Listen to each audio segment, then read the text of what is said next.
with the teenagers doctor.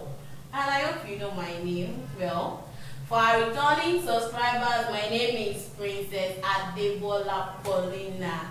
And it's good to have you back today. Please, if you're just joining us today, don't forget to subscribe. Don't forget to like our page, MET Online TV. And also, don't forget to drop a I in the comment section. Okay, so today, we'll be having a great thing. I have a great guest in the house today. But before then, what are we having today? Things I wish I had known during my teen age. Last week we discussed on things I wish I had known during my teen age when Ms. Olufemi discussed on share her story rather. She shared her story to everyone, telling us on how she spent her teen age, how we should always focus on decision making, how we should focus on decision making, how we should always consult people. Okay, today I have a guest in the house. His name is, what's his name? I don't know. But he will be here to tell you more on things he wished he had known during his teenage, and also be sharing with us on how we should train a boy child. Okay, today I have with me Mr. What's his name? Can you please tell us your name? Thank you so much for this opportunity. My name is Tosin Animasahun. Mr. Tosin Animasahun is my very good friend. You're actually welcome today, and thank you for honoring our invitation. I appreciate that. I really appreciate that. Okay, quickly to today's topic. Today we'll be discussing on things I wish I had known during my teen age, and also we'll be talking on how we can raise a boy child. Well, like we said last week, we discussed on things we wish we had known during our teenage, and that is you should consult. You cannot do it alone. You should trust in God, and you should believe in yourself. Mr. Oluwatosin Animasahun will be telling you on what you must do today. Mr. Oluwatosin, Yeah. during your teen age, what are the things you wish you had known? Do you have anything you wish you had known during your teen age? That's a very great question. Once again, thank you so much for this opportunity. Well, there are so many things I wish I had known during my teen age, but I think the most important one is, for me, I think one of the things I wish I would have had in my teen age is having people to, organize this kind of program, and I watch them. Wow. So I don't really have that opportunity. And for me, I think, I don't know, maybe if I would have watched some of these things when I was a teen, maybe I would have. So teenagers watching this, you are very, very lucky. Yeah, because during his teenage, he doesn't even have the program to watch. What about Papa Ja's school program? I'm not talking about programs like that anyway. Okay. I know we watch Super Stories. Yes, well, actually, Super Story is not really focusing on teenagers like that. Because I remember I watched Women Now, My Precious Gift, Mr. Ali, and also, but they're not really encouraging teenagers. So yeah, I think I just wish I had people talk to me when I was in pain. I wish I had people, sit me down and tell me to sing. This is what you need to do. This is what is going on out there. This is what you need to apply at this time. This is what you need to look into. I don't really have this opportunity. It's not as if we don't have people speaking to us. Of course, I have my parents. I didn't really enjoy parental care that much, but the little time I spent with them, they trained me well. I also lived with so many people who are interested in my life. I had my teachers and all that. But there's this just the advantage of having people to come, people you look up to, they come, they speak to you, They ask about your life personally. They sit you down. What is going on with you? What's up about your career progress? What are you planning to, what career are you planning to choose? What course do you want to study? What kind of future do you have? I didn't really have all of this opportunity, and I think in one way or the other, they affected my decision back then. About choosing the course to study, choosing the proper course that will align with what I was looking up to in the future. And I think all other things may be a subordinate, but this is one major thing I wish I had a privilege and opportunity to be exposed to when I was a teen. Okay. Yes. With what you said, did we have a disadvantage to you? Like, you did not have much parental care.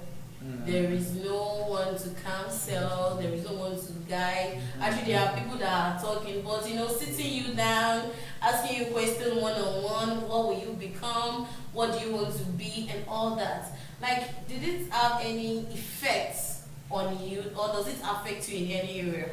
Yeah, yes and no, because I think maybe I should say this, that thank God I'm grateful to God that it was never too late for me.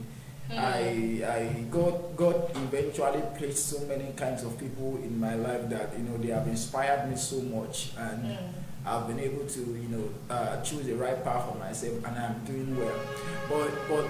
But I think it affected me. Those things affected me because let me just give an instance. I was actually just hoping that I want to be a medical doctor. That's actually what everyone, even when I was 18, I wish I could become a nurse.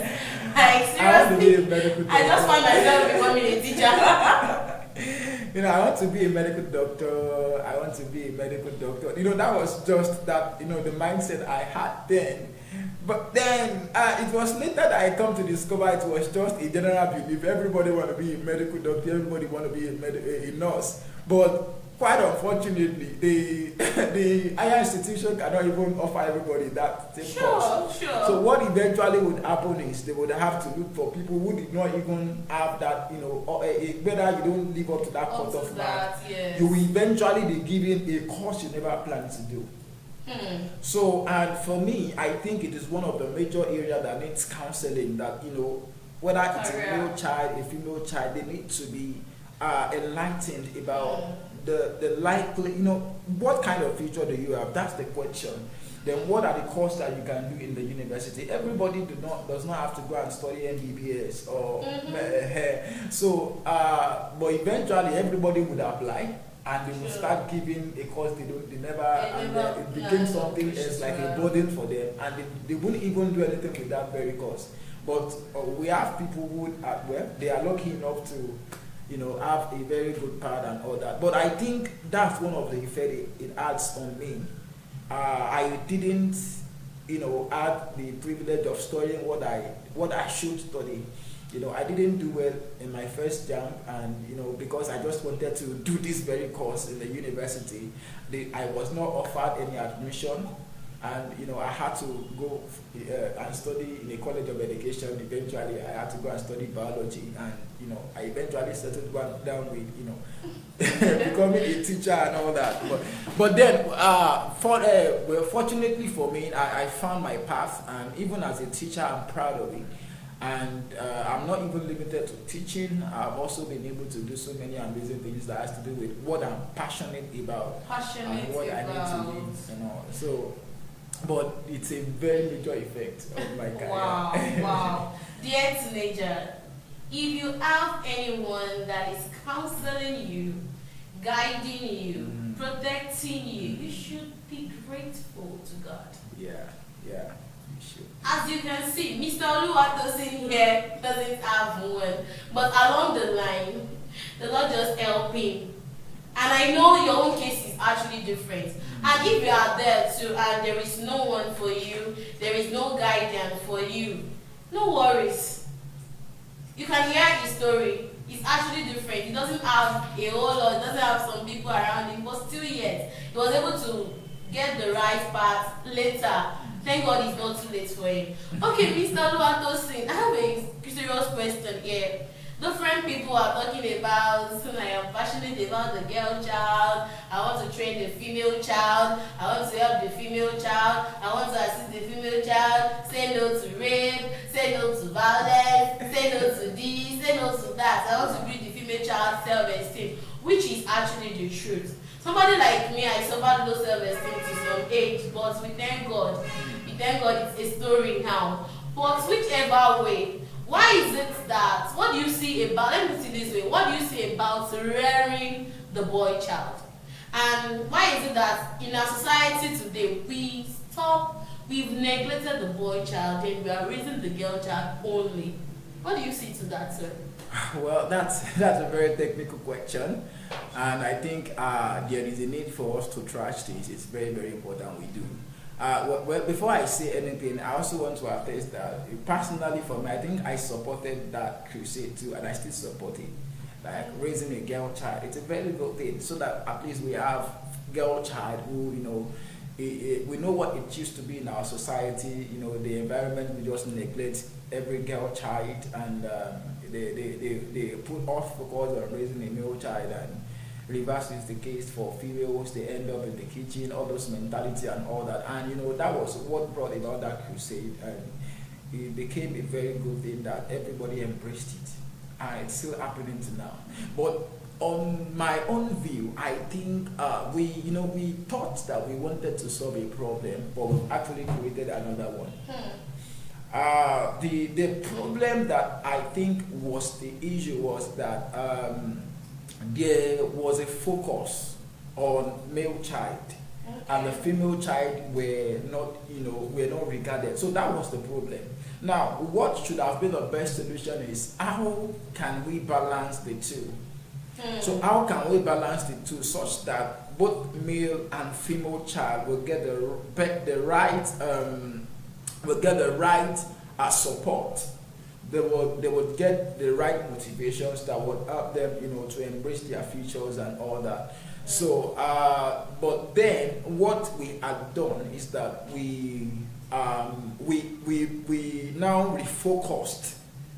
We set our focus on the female child, and then we just left the male child, and we never look at them any longer. So, and then I'm very, very serious with this, and I will give instances. The effect is already showing in our society. We have male childs that they are not showing responsibility any longer. So then, good for us. Thank God for our crusade is going on well. Today we have female child, doing amazing things. We have females, representing, becoming ambassadors, becoming leaders, doing exploits in the business world, in the finance world, in all industries. But now, from what I've seen, especially in our communities, we see male child not showing responsibilities any longer. We see so many of them, as they are growing, they become something else. Some of them, fraudulent, yahoos and all that. They begin to do so many things, and it's as a result of what the environment has done. At times we blame all of these people, but it is because we don't really focus on them. We don't train them well to become responsible. And I think it's the responsibility of everybody, whether you are a teacher, whether you are a parent, whether you are an elderly person in the environment, you have this female child, in your custody. You need to give them the right motivation. You need to give them the right channel their strengths. Give them the support that they need. And then I think that's what is going on. I think that is what is going on. We need to create a balanced system that will support both male child and the female child. I don't disregard the crusade of raising female child, just like what I said. But I think we need to balance the two. So that's my take on this. But in the former years, we have people who say boys are naturally they have ego. Like when they call them the head. We females, we are called the wake up vessel.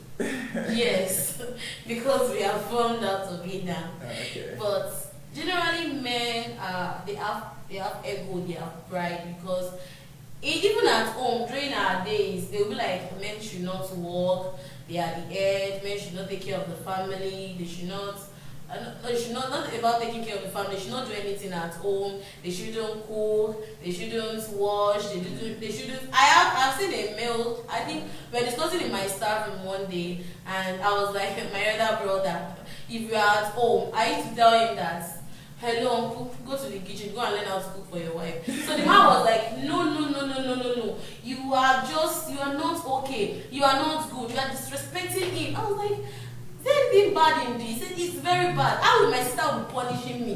Like, he said that was a punishment to my brother because I was asking him to go and cook. Like, so what am I trying to say is that, should we now say they didn't have that kind of pride again, or they're not seeing themselves as a head again? That's why they are committing everything we see in our environment today. Well, I think I understand the question. I think what is more important is how situations are being managed. Just like what you said, there's the gene aspect of every male child. There's the genetic aspect of every female child. Everybody has their strength, everybody has their weaknesses as individual and then as a gender. So, but it is important that this is the aspect of mentorship. This is the aspect of guidance. There is a need for a balanced management. We need to manage them. We need to manage their ego. We need to manage their flexibility. Talking about female now, they are flexible, they are not too strong emotionally and all that. We can manage everything and make them become so we can manage them together. Then we can leverage on the strength of a male child, leverage on the strength of a female child, and then we create a balanced being. So I believe everybody is a resultant effect of what they are trained to become. So no matter what we have inside of us, whether it is ego, whether it is fear, whether it's everything that has to do with emotions can be managed. They can be channeled with to create positive changes, and they can also be channeled to create negative changes. We now be the one to select the ones that we want in our environment, and then we train our children to, our teenagers to become what we want them to be. So, emotional management. Yeah, emotional management. So, to our school owners, to our parents, to those that have an organization, I want us, like as guest speakers have discussed today, I want us to balance this. Enough of focusing on the girl child alone.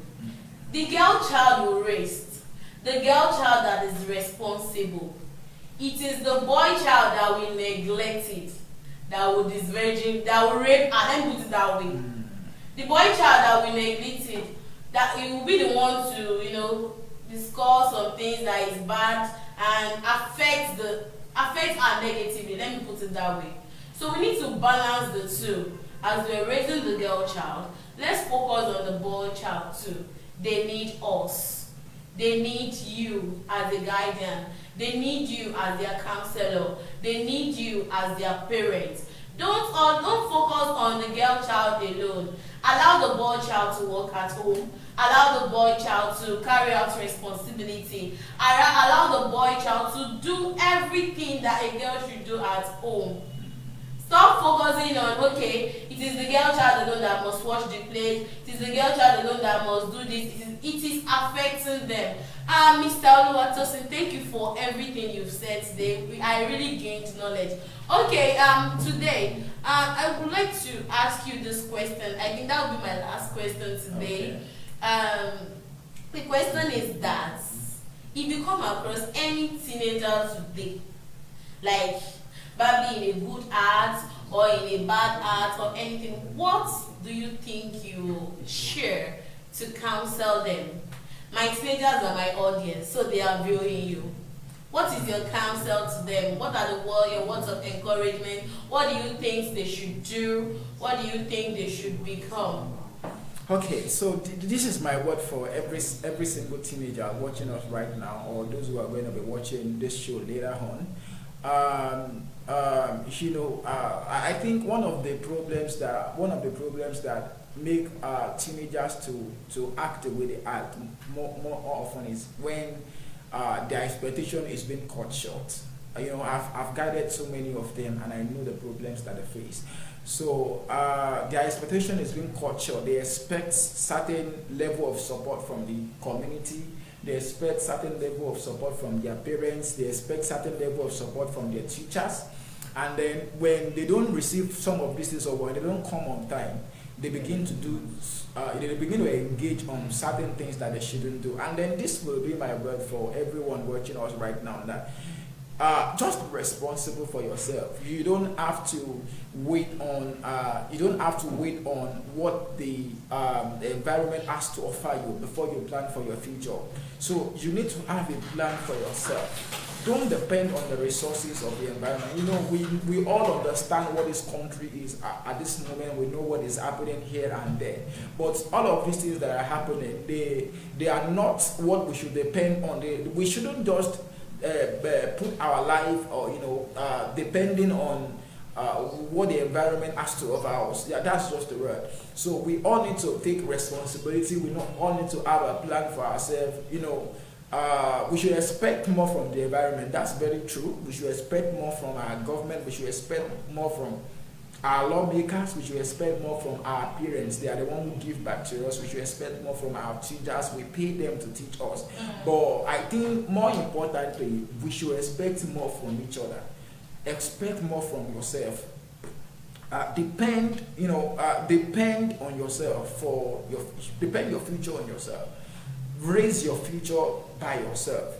Don't allow people to decide your future for you. Don't allow the environment to decide the future for you. Don't allow circumstances to decide your future for you. So when you have this mentality that I am responsible, and I am responsible for my future, it will propel you to engage in legal things that will make you embrace your future. And then the more you engage, the more you chart your future, the more you see more, the more you see, the more things that you need to do, whether you need to volunteer here, whether you need to get mentorship here, whether you need to work up with a person, whether you need to apply for anything that will help you. So when you have that mentality, you begin to do amazing things. Then it's not as if you don't need the support of the environment. So, but whether the support comes, whether they don't show up, you know that your future is still well planned and everything is going on according to the will of God. And more importantly, just like what I just said last now, you need to trust God for your future.